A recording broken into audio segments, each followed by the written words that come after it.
नमस्कार साथियों, आप सभी का school of geography and GS channel पर स्वागत है।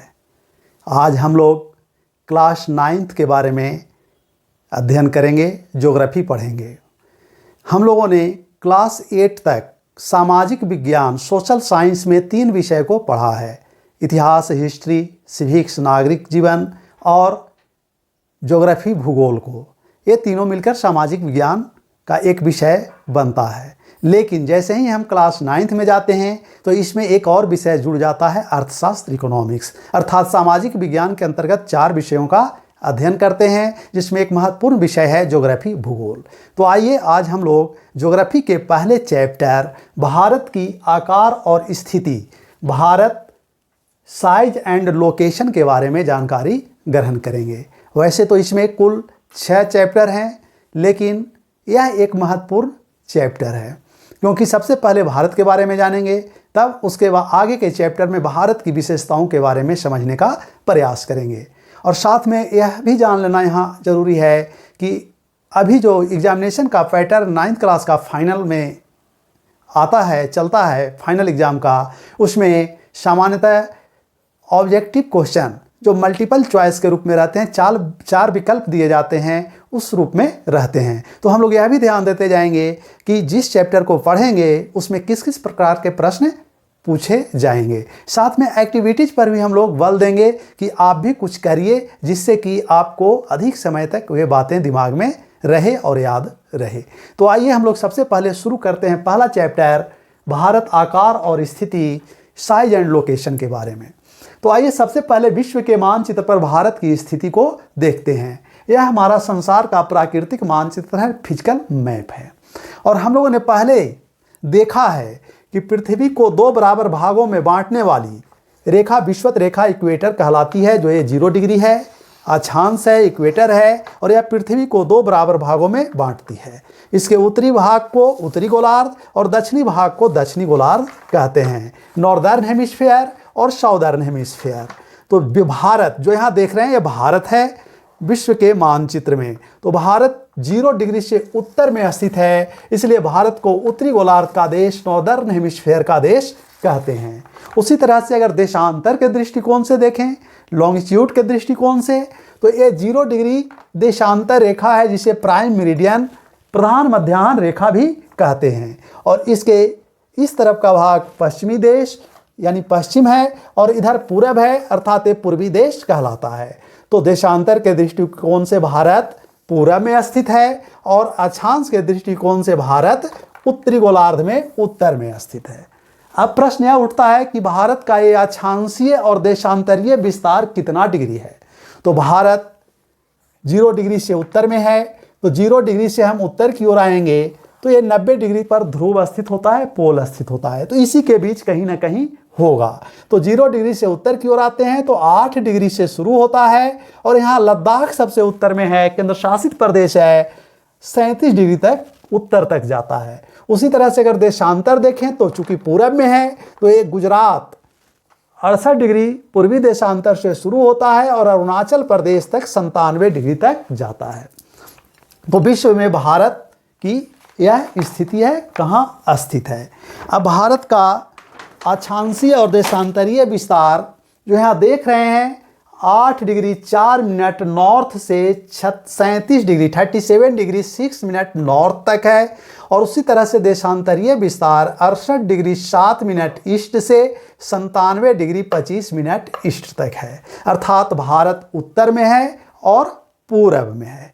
और जब हम यहाँ देख रहे हैं तो अब यही ध्यान देने वाली बात है जो आपकी एग्जामिनेशन में पूछी जाएगी कि 8 डिग्री 4 मिनट से 37 डिग्री 6 मिनट, तो लगभग कितना का अंतर हो गया अक्षांश और अक्षांशीय विस्तार में, इसको समझना होगा।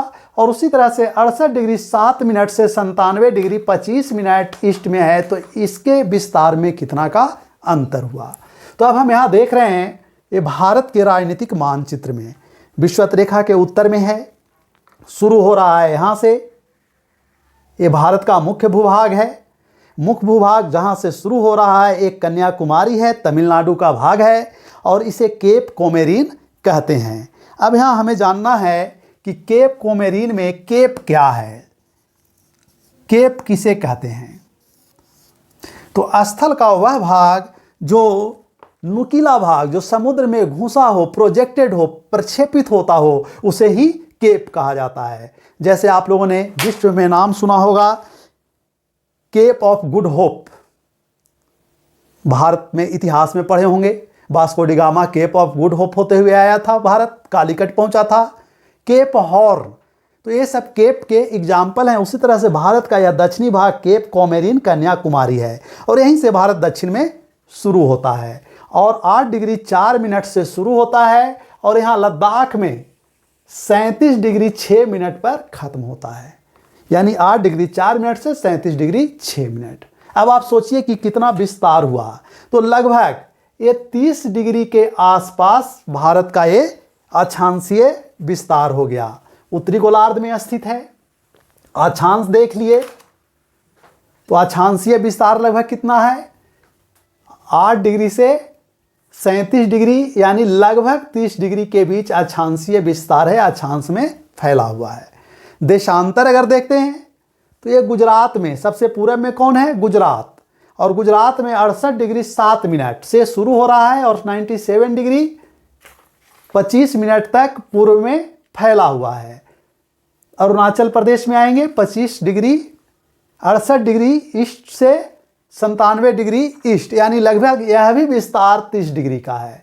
तो इस तरह से हम देख रहे हैं कि भारत का अक्षांशीय विस्तार लगभग 30 डिग्री और देशांतरीय विस्तार लगभग 30 डिग्री के बीच है। ये बहुत ही महत्वपूर्ण है, इसे आपको ध्यान में रखना होगा। अब साथ में यह भी ध्यान में रखना होगा कि इसको याद कैसे करें। तो अक्षांशीय विस्तार कितना देख रहे थे, 8 डिग्री 4 मिनट नॉर्थ। जैसे ही साउथ आ जाएगा, वेस्ट आ जाएगा तो ऑप्शन ही गलत हो जाएगा। नॉर्थ होना ही चाहिए अक्षांश में अगर भारत का है, और ईस्ट होना ही चाहिए देशांतर में, तभी उसमें से हम चुनेंगे। जैसे ही वेस्ट और साउथ लगेगा वो ऑप्शन उत्तर ऐसे ही गलत हो जाएगा, ध्यान दीजिएगा। तो ये अक्षांश 8 डिग्री 4 मिनट से 37 डिग्री 6 मिनट। अब यहाँ देख रहे हैं 8 से शुरू हो रहा है, 7 पर ख़त्म हो रहा है।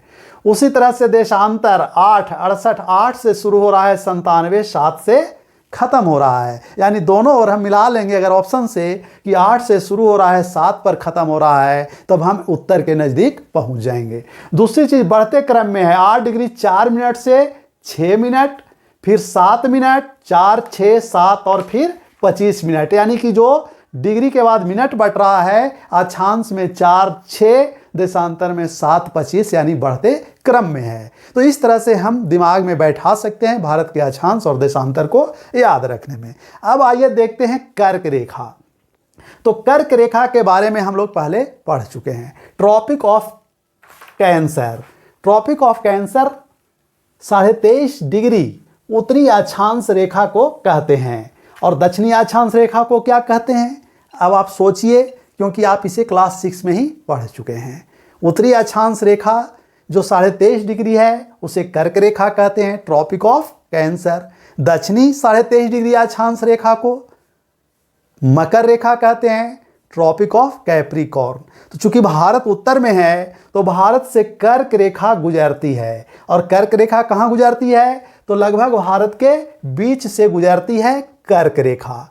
ये देखिए यहाँ गुजरात है और कर्क रेखा 23.5 डिग्री उत्तरी रेखा को कह रहे हैं।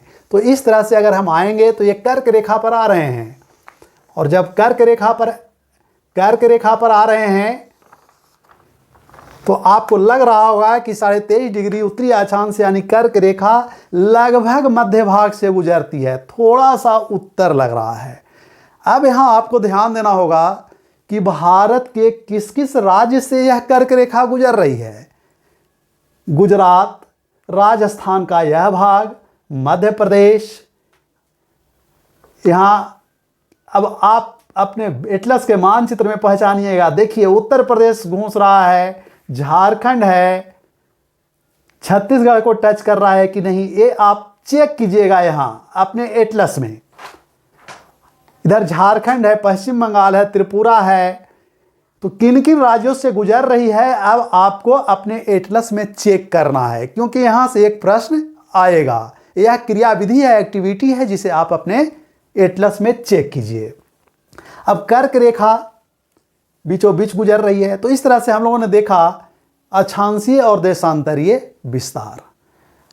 अब भारत के मानचित्र को जब देख रहे हैं तो यहाँ देख रहे हैं कि ये मुख्य भूभाग की बात कर रहे थे, लेकिन भारत 3 ओर से समुद्र से घिरा हुआ है।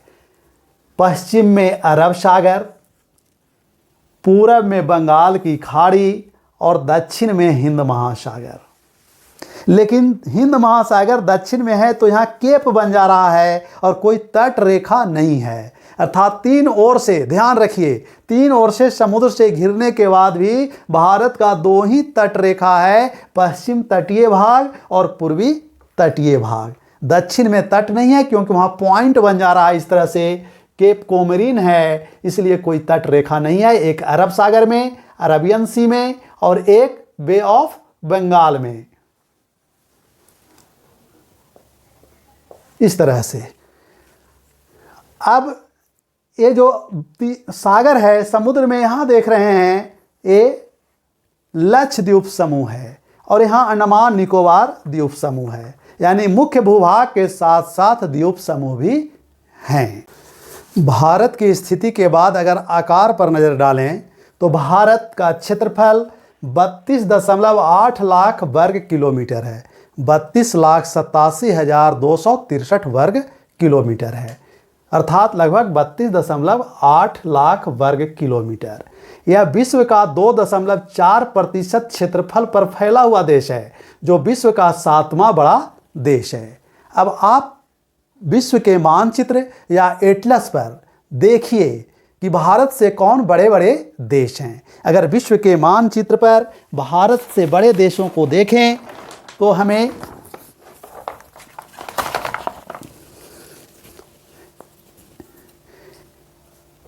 यहाँ जो देख रहे हैं ये रूस है, ये विश्व का सबसे बड़ा देश है और भारत से बड़ा ही नहीं, विश्व का सबसे बड़ा देश है।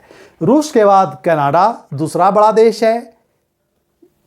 और भारत से और बड़े देश कौन कौन हैं?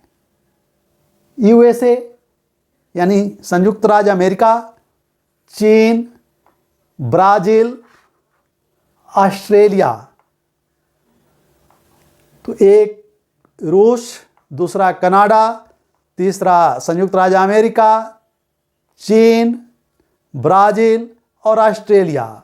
6 बड़े देश हो गए और 7वां भारत हो गया।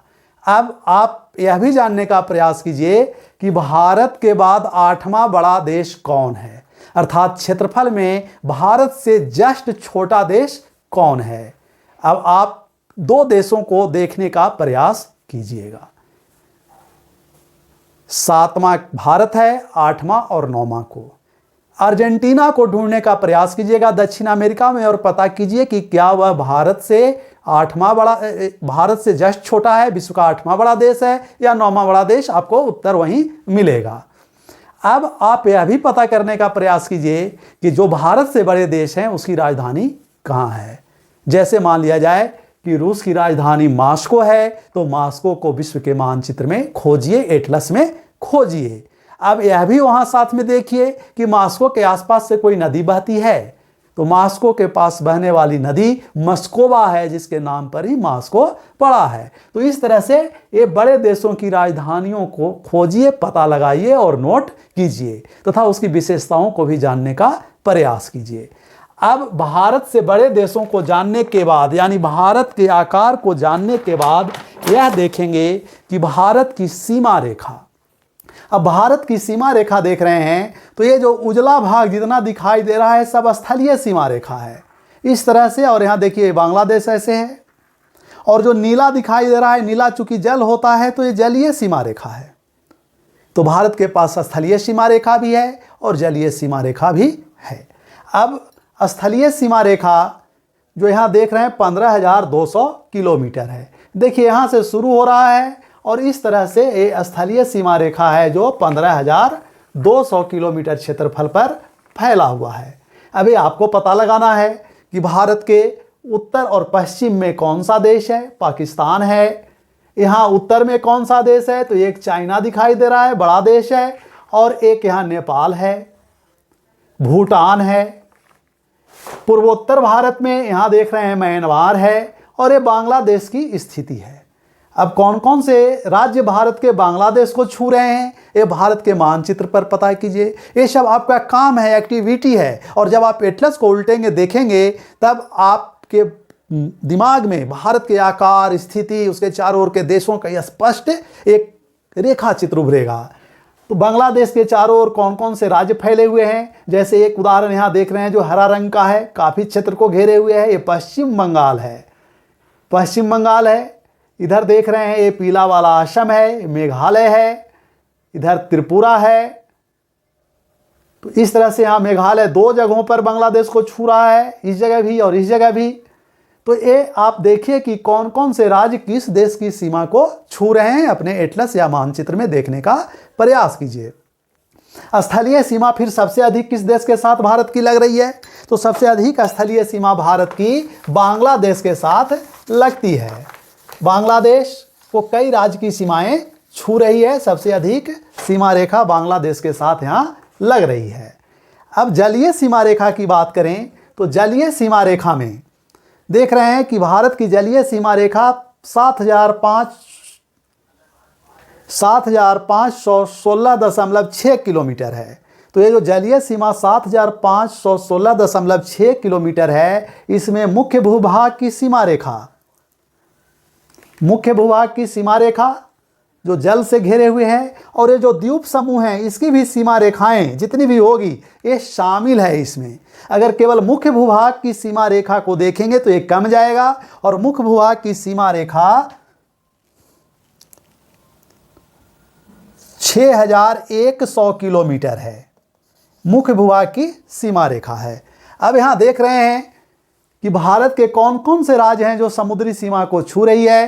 तो गुजरात, यहाँ एक लंबी सीमा रेखा बन रही है। महाराष्ट्र, गोवा, कर्नाटक, केरल, तमिलनाडु, आंध्र प्रदेश, ओडिशा और पश्चिम बंगाल, इन राज्यों की सीमाएं समुद्र को छू रही है। अब ये जानने का प्रयास कीजिए कि सबसे अधिक लंबी समुद्री सीमा रेखा वाला राज्य कौन है। तो सबसे अधिक, चूंकि ये देखिए यहाँ कर्व हो रहा है, अंदर की ओर घुसा हुआ है, तो सबसे अधिक समुद्री सीमा रेखा की लंबाई गुजरात की है, और दूसरे स्थान पर ये आंध्र प्रदेश का है। ये आंध्र प्रदेश दूसरे स्थान पर आता है। अब भारत के मानचित्र में यह पता लगाने का प्रयास कीजिए कि कौन कौन से ऐसे राज्य हैं जिसकी सीमा रेखा समुद्र से नहीं लगती है। जैसे यहाँ एक मध्य प्रदेश बीच में दिखाई दे रहा है जिसकी सीमा रेखा समुद्र से नहीं लगती है। तो ऐसे राज्यों को खोजने का प्रयास कीजिए। तो ऐसे राज्य को लैंड लॉक्ड राज्य कहते हैं, स्टेट कहते हैं। भू आबद्ध या भूमि से घिरा हुआ, बंधा हुआ, लैंड लॉक्ड स्टेट। तो इसका पता लगाने का प्रयास कीजिए, जैसे मध्य प्रदेश के साथ साथ और कौन है जिसकी सीमा रेखा समुद्र से नहीं लगती है। और उसी तरह से यह भी पता लगाने का प्रयास कीजिए कि कौन कौन से राज्य हैं जिसकी अंतर्राष्ट्रीय सीमा नहीं है। न तो अंतर्राष्ट्रीय सीमा का मतलब हुआ कि न तो वह सीमा रेखा उसकी किसी देश से लगती है, किसी देश से नहीं लगती है, वैसे राज्य कौन कौन हैं। और फिर एक और कैटेगरी हो जाएगा कि न तो अंतर्राष्ट्रीय सीमा रेखा है उस राज्य का और न ही समुद्री सीमा रेखा है। जैसे मध्य प्रदेश की चर्चा कर रहे थे, मध्य प्रदेश का न तो कोई अंतर्राष्ट्रीय सीमा रेखा है, दूसरे देश को वह छूती है, और न ही समुद्र से लगती है। उस तरह का एक राज्य तेलंगाना है। ये सब लैंड लॉक्ड भी हैं, जैसे छत्तीसगढ़, झारखंड। तो ऐसे राज्यों को पता कीजिए और उसको लिखिए कि किन किन राज्यों की न तो अंतर्राष्ट्रीय सीमा रेखा है, न वह राज्य लैंड लॉक्ड है। अब हम यहाँ देख रहे हैं कि भारत की जो समुद्री सीमा रेखा है वो अलग अलग क्षेत्रों में अलग अलग नामों से जानी जाती है। जैसे आपने नाम सुना होगा कोरोमंडल तट, कोरोमंडल तट। फिर दूसरा नाम सुना होगा उत्तरी सरकार तट, उत्तरी सरकार तट। तीसरा सुना होगा कोंकण तट, और चौथा सुना होगा मालाबार तट।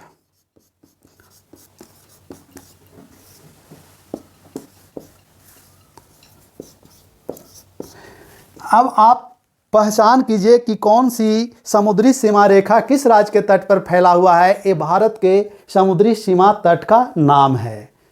कोरोमंडल तट, तो ये जो यहाँ देख रहे हैं तमिलनाडु का समुद्री तट एक कोरोमंडल तट है जो कुछ दूर तक आंध्र प्रदेश को भी कवर करता है। एक कोरोमंडल तट है जो मुख्य रूप से तमिलनाडु का समुद्री तट है।